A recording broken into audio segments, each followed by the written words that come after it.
Hey guys, welcome to Season 2, Episode 1 of Media Lab. This is a podcast where we as creatives and a part of Mitchell Media kind of talk about what we experience in marketing and all sorts of things. This is really a show for business owners and entrepreneurs to be able to get a peek into what it is that we do on the marketing side and kind of like what makes sense in our minds. And hopefully that's something that can, help you guys on the other end.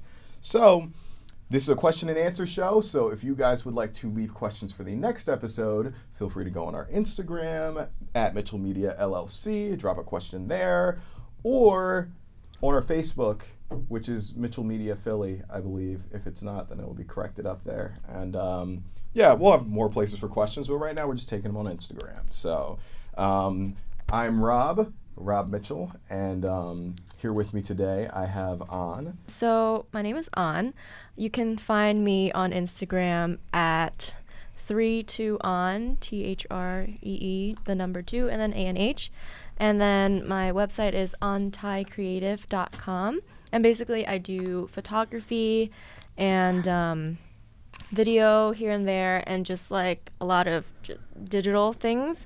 Mostly photography right now, but anything digital, I'm there. Yeah. We just finished an audiobook. Yeah, that was that. fun. First audiobook we ever shot, Yeah. or not shot. I'm so used to calling everything shot.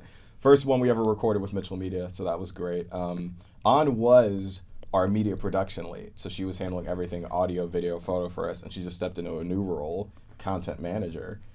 So all the videos and photos and social stuff that you'll see coming up from Mitchell Media, that's her. Yep, that's me. And then Daniella. Oh, okay. Just introduce yourself. Yeah. Hi, I'm Daniella. You can find me on Instagram at @theog_. And I like to call myself a multimedia designer because I do a bunch of things. I can't even pick one. But yep, I'm a filmmaker, film editor, graphic designer. I do animation too. Ooh. Yeah, I do a bunch of things. I've done photography in my life at some point, but now I don't do it as much as I used to do it before. But yeah. Yeah, Daniela is like a Swiss Army knife of media. So funny enough, so Daniela's on our freelance staff for video. She's technically a post producer, and weirdly enough, she's never done a project Story with of us my yet. life.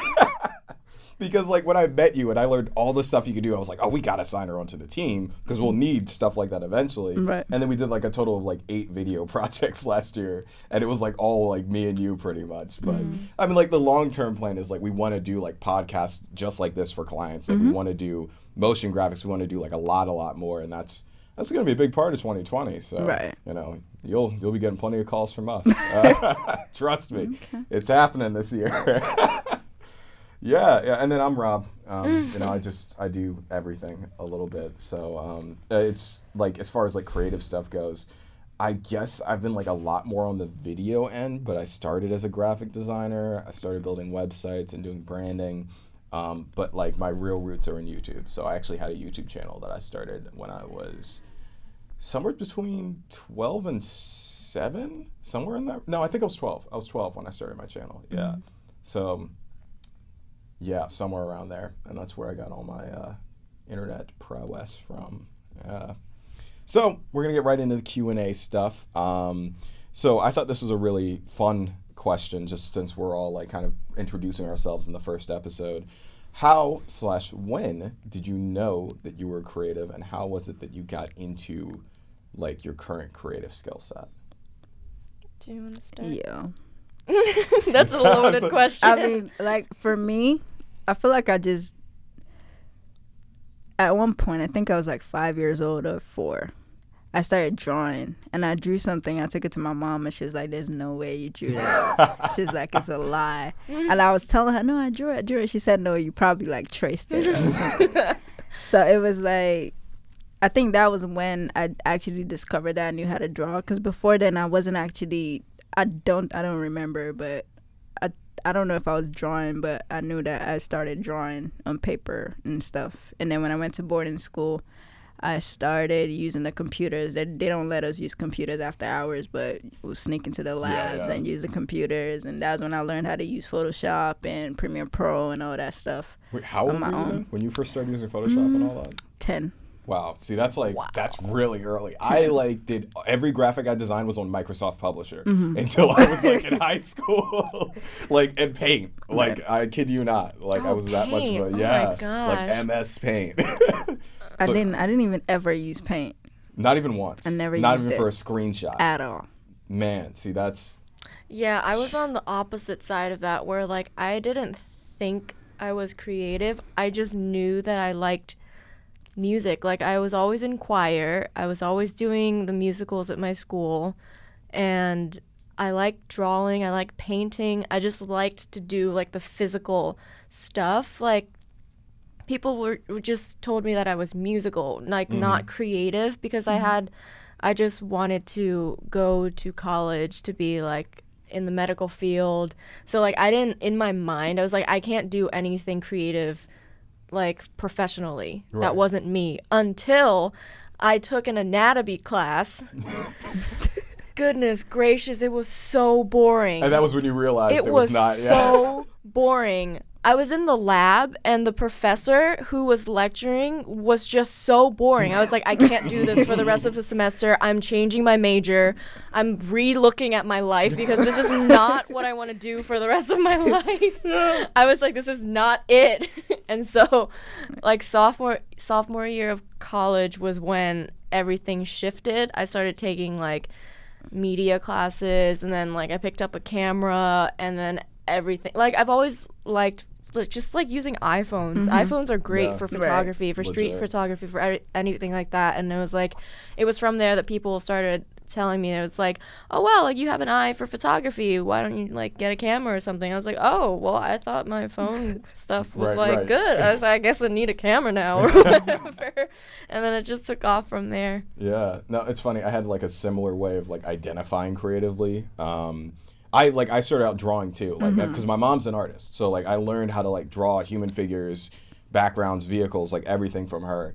And for a long time, people would always tell me, "Oh, you should become an artist." And I'm I don't want to draw things for a living and have it in a gallery. I don't want to do you know what I mean? It just in my mind, it never clicked as being something bigger than just your stuff goes on a wall. And so I was heavy into design and everything, but I kind of gave that up in high school because I was in robotics in high school.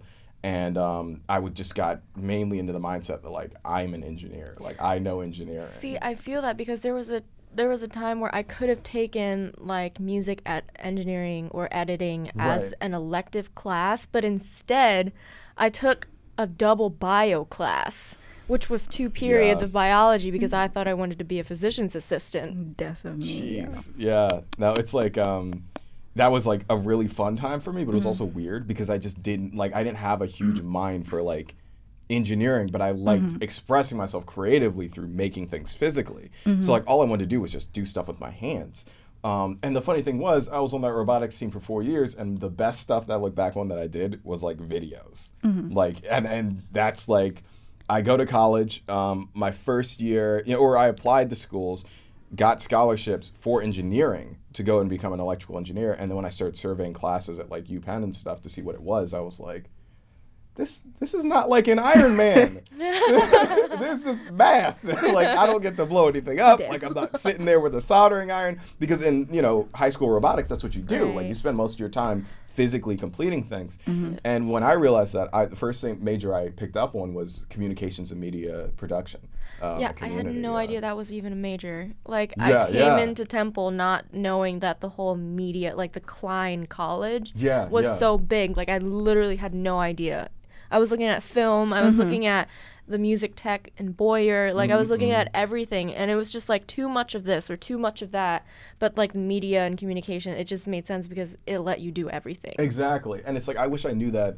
Well, it was funny. I convinced myself out of doing media in my second year when I went to Temple, and then I went in for business, which I guess it paid off a little bit. But business is pretty cutthroat. But if I could have, or if I ever chose to go back to school, I would go back for media or something, maybe. But I'm kind of hands off on that now. It's, I'm realizing I need to be on the business and sales end, which is mostly what I do here anyway. But I feel you guys had a lot of you guys were thinking, oh, maybe I'm in the sciences. I never had that. Like, I always failed so biology and flying colors, like F's always. But I don't know why. But it was like the only time I ever passed biology, which was the only science class I ever took in my life. The only time I passed it was when they told me that I had to pass it to graduate from high school. Now I wanted to leave because now I'm like, if I leave, I could go do what I want to do. Right. That was the only time I actually forced myself. It was like I was in the class and they were talking to me and I couldn't hear anything. I was just hearing. I probably was drawing or something, or doing something else. But yeah, I always got F's, so I knew I was not a science person at all. So it's funny. I discovered very quickly that I was a salesperson, because I would spend at least 50% of my time in class editing YouTube videos. So I was not paying attention. And I went to virtual school, so like I had everything at my fingertips, and I would edit YouTube videos, have class open in a different tab, and not do anything. But what I realized, like sales-wise, is that I was great at becoming friends with my teachers. I could convince them that like, hey, listen, let me do a video essay instead of writing anything, because I was terrible at grammar. I'm still pretty bad at grammar and spelling because I did not pay attention to that in school. But, I mean, I don't know. We have spell check, right? But like that's exactly what I do every day with clients, is just like, like here's why you should let us do this, a logical explanation why, and blah, blah, blah, blah, blah. Just really great with people. More than I am creative, honestly. It's like I'm more of a people person. I feel like there's a lot of discipline that comes into being a creative, and I don't have all of that discipline. Because it's like, even when it comes to editing videos, it's like I'll get so distracted and I'll come back to it 6 times before the video's done. It's just so difficult for me. See, with me, I procrastinate because I know it's going to take a long time. Yeah. And if I start something, I want to finish it the first right time, away. Right. Like if I sit down and it's like I have to edit this video, it's like I know it's going to take a long time. So that is the thing that like, it's like, okay, well, I'll do it later then. I'll do it later because it's going to take this big chunk of time, because if I sit down, I'm not getting up until I'm done. And that's why, like, that's my type of procrastination, where it's like I can't, like, section things off in little bits. I have to do it all at once, which is good and bad, but, it's a balance. I'm learning that. Yeah. For me, I always want to do something else. You know that thing that you say about artists is like you have one idea, you haven't finished it, you just want to go to. That's what happens to me all the time. Like I always want to do something else, or just go find something new to do when I haven't even finished the one that I had to do. I wouldn't say like I procrastinate so much, but a lot of times if I'm maybe editing in the bed or something, then I could fall asleep and just not do it anymore, and then start doing something else instead of doing the one I was supposed to do and finish that. I think that's what happens to me more so. Yeah. So like with editing videos, you do stuff for LinkedIn, right? Like take me through what that is. So how I even got into it, I didn't even know I was in it.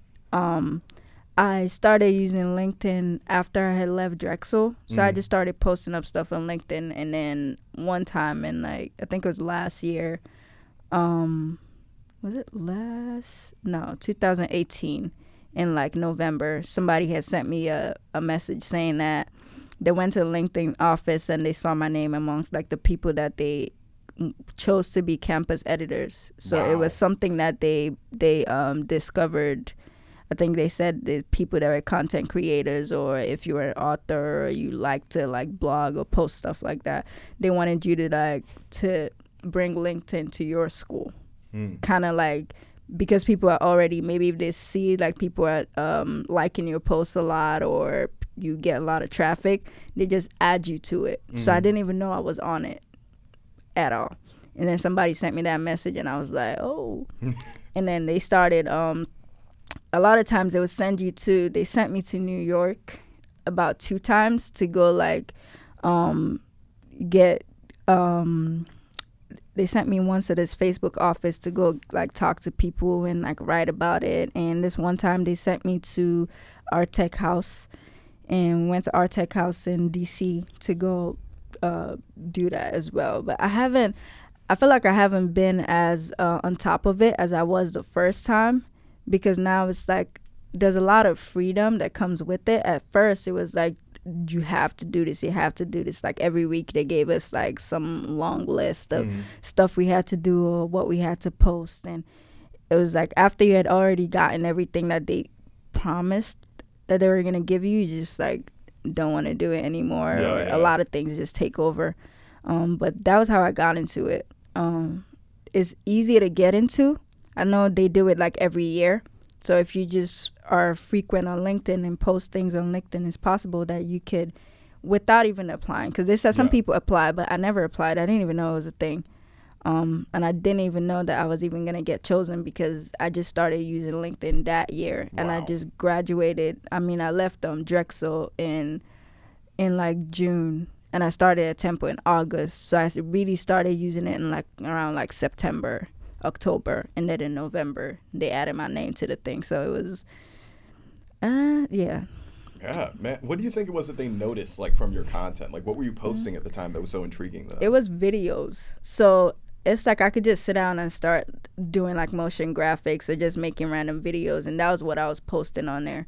And I already had a website that I made at Drexel, so I put my website on there. I just kind of wanted to make it look good because I was thinking this is probably a good way to get a job after I graduate. Right. And then when I did that, I think that was like the things that they were seeing and things that I had posted, and people would like maybe pictures that I had put. One time my brother sent me a picture of, he's a computer science student, so he sent me a picture of himself talking about something, he was tired, or so I had used the picture to create a graphic of coding. I don't know if you guys have seen it, but it's I've like, seen some of your stuff. I saw the one you did with Floyd. Yeah. That's amazing. Yeah. Like, that's a really cool graphic. Yeah, so his was like, it had like those like coding words on it, and it was like in a blue background and stuff. I posted that one.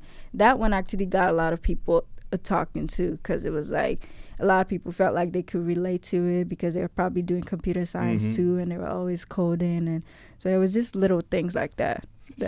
To me, that's like a super unique form of creativity, to be able to take a photo and thoughts and turn that into a graphic. Like, that's something I'm trying to sell more of my clients on for like all of their creative work, especially advertisements, because that's something that will never go old. Like the stuff that, like, Anna, we talked about this at some point, like some of the photo editing that you're trying to get more into, of like it's like that abstract kind of look to it, where it's like, you know, they take a photo and it looks like it's in a fishbowl. Like, I don't know what that style is. You know what I mean?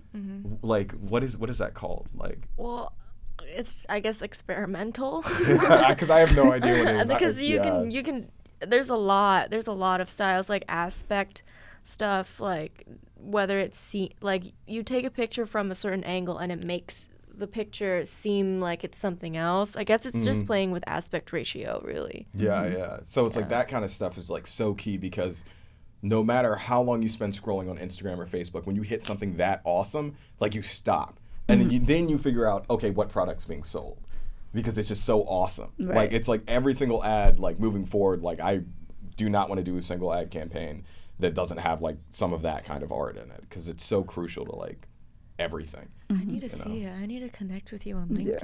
Yeah. I'm not connected with you Daniela, on LinkedIn. Daniela is my favorite person on LinkedIn, because I will post stuff and two people like it. One of them will be Daniela and the other one will be my old professor from Temple. Like, and I'm like, yo, y'all are my fans. Thank you. Oh, man. Let's hop to this next question. So we all, you know, like, Daniela, you do freelance work, and then you're also freelance roster with us on, you know, you're a content manager, but you also pick up freelance stuff. And I, you know, I'm completely involved with Mitchell Media.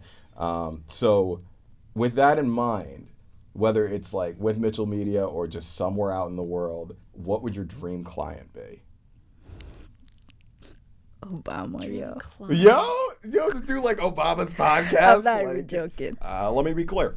You can do it for me right now. Michelle, you want to come on out here? You got Michelle over there? How do you, like, you actually got the accent too? How? The voice. I've been doing it accent. since, like, literally since 2008. Like, Yeah. if I just closed my eyes. Let me be clear. I just want to say, to the American people, You actually sound like him too. Crazy. That's crazy. I was Obama for Halloween. Oh my God. And it was weird because I went to this one Halloween party and everybody loved it. Everybody loved it. Right. And then I went to a house party at Temple and no one knew who I was, which was so weird. A temple. A A house temple. party. What? Yeah. What kind of house party was that? It was like a whack house party. It sucked. So I left in like 20 minutes. But yeah, honestly, I walked in there and I immediately felt old because I Oh was my like, gosh. my house party years are over. I had fake gray in my hair, but I was like, some of this is real. I stopped house parties freshman year of college. That was it. Oh man, Parties. But Obama would be the dream client. Like, what would you Yeah, want to do for for me. him? Like, okay, he's right here. That camera's going to Barack Obama tomorrow. What's the pitch? To be honest, the thing about that man is he is so old yet so cool. Big And that's what facts. it's like. How can you be so casual and then professional at the same time? And Yeah. then you're so cool. And it's just like, this is just not, I don't know. I haven't seen anything wrong with him yet. No. Mhm. I haven't actually seen anything. Some people try to like convince me or things like that. I haven't seen anything wrong with him yet. And his wife makes it even better. Like, so in my head, I'm just like, if I could just do something, I don't know what I'm going to do. Yeah. But like some drawing, some painting, some graphic, Yeah, something yeah. though. Like something that captures how yeah, cool like he is. exactly. Like something that could just give me an opportunity to talk to the dude because he has so much sense in his head. Yeah. Yeah. So rare. Oh. So rare. What about you, An? The possibilities are endless. It's gotta be like a band though, or like an artist. right? Probably, yeah.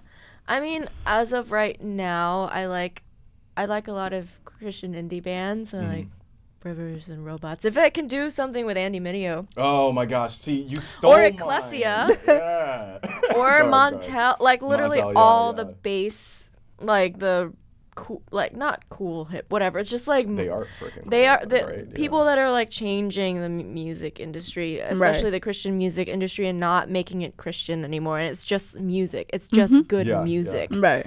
Like, I don't want the separation. I want everyone to look at music and just be like, this is cool. What's the purpose of this person's music? Oh, they're actually like chill with God. I was like, you know, like Yeah. just like you want it to be that journey instead of Christian music. Let me not listen to that. Right. Right. Or, Is like, it- I no, want go to ahead. do those types of like collaborations with those artists, whatever they need, whether it be photography or videography, graphic design. I don't really like, or even like audio engineering. If they want me to sing in something, Hey, yeah, An's got pipes low key. Like seriously, like go check out her YouTube channel. Like, Oh my Yeah. God. An can sing. She can actually sing, yeah. Yeah, yeah. thanks guys. Is it Ecclesia or Ecclesia? Which one is it? I have no idea. I've heard it both ways. But have you met them before? No. I met them when we went up to the Montel Fish So- concert, the duo concert in Funny story. I York. met Montel like 1.5, maybe 2 years ago when I met him, he remembered you. Really? I Oh my mentioned you, gosh. yeah. What? I kind of sort of introduced Chaz. Right, yeah, To Chaz him. Smith and yep. And then they met up and then they gave me a shout out in their video. I was like, "Oh my gosh, guys, stop." See, that's a good connection. That's But a good job. yeah, I really like connecting, especially like a song that I did like a year ago. I recorded it a year ago and I wrote like senior year of high school. Was recently listened to by Chris Howland. Oh, that's cool. And like Chris Howland does remixes and songs for like literally everybody, and his remixes are so good. Like he did it for Cass, he did it for Ecclesia, he did with Wild, like so many bands. And then he messaged me on Instagram. He was like, "I listened to this song, I really like it. Can I remix it?" And I was like, "Dude, what?" Wait, when was this? This was like a couple months ago. It just released Oh, like shoot. on all the platforms for this Amen Collective, I think it was. You got to be a little bit less humble, because I don't know if I would have known about that if you Yeah. hadn't just mentioned it. I put it on like Instagram like once. You need to make it I think I not saw a it, too. story post. Yeah. Like put it like I'm listening to that like as soon as we get out of here. Oh, like, I it- kid you not. The thing is, like, I had no idea what was going on. He was just like, he sent it to me. He was like, "Oh, here's a draft of what I have so far." And I listened to it. I was like, "What the heck? This is what? like what's going on?" It's like, this is awesome. Like Yeah, it was like it literally transformed my song into modern times because it was Wow. just my voice and the guitar. Wow. And then he did his Chris Howland things with all of the like electronics, synths and everything in it, and it's just like I was like, that's cool. That's really cool, and that's why I love like the internet and media Mhm. so much, because you can like take something, an idea that somebody had, and then put your own twist to it, or like present it in a way that they wanted but didn't know how to. Exactly. Yeah. Like for Obama, who knows what ideas he has that need your animations. Like, and I think that's a big thing for like our clients is like, you know, when you're running a business, you are mostly thinking about like running the admin and the operations, and then you're thinking about how to provide the best product and service. Right. And after that, you're not thinking about like, how do I actually communicate to my clients what I'm passionate about through a visual, audio, like all the different things that I need to do. Like that's out of the question almost. Like it's something that's so hard to figure out. And that's what I think is awesome about like our team here is that like we do that for like small businesses, mid-market businesses, whoever will hire us, and like we're all about communicating that vision and that goal, which I think is a great segue into our sponsor for today, which is Mitchell Media. In case I didn't mention before, we all work for an advertising agency called Mitchell Media. It is an agency that focuses on creative content, digital marketing, and social media. We are like the hero that your company needs. We're all about getting into the trenches, pulling out your vision, your passion, and communicating that across your website, your social media, everything that you've got without breaking a sweat. Like you will not notice us freaking out about a single thing because we are experts when it comes down to this stuff. We're all about quality, we're all about creating quality leads through creative means. And we're about to wrap this thing up. So let me see. If you guys enjoyed this, make sure to like and subscribe. Obviously, you can follow all of us. Let's do tags one more time. I'm at Rob_Mitchell4 on Instagram. I'm at 32on. You spell out the 3, spell out the on. So it's THREE, the number 2, and then ANH. And that's my YouTube as well. So if you want to check that out. I'm at TheOG_ Instagram. And then you can check us all out, all the stuff that we're making, all the stuff we're doing for our clients out, Mitchell Media LLC on Instagram. Connect with Daniela on LinkedIn. Get her LinkedIn, guys. Y'all are missing out if you're not a connection. Are you past the 500 plus at this point? Yeah, that's lit. Get her LinkedIn. Yeah. So if you guys want to ask a question for the next episode of the podcast, make sure to put it in our comment section on this YouTube video or to leave it on Instagram at Mitchell Media LLC. And hope you guys enjoyed. See you in the next episode. Peace.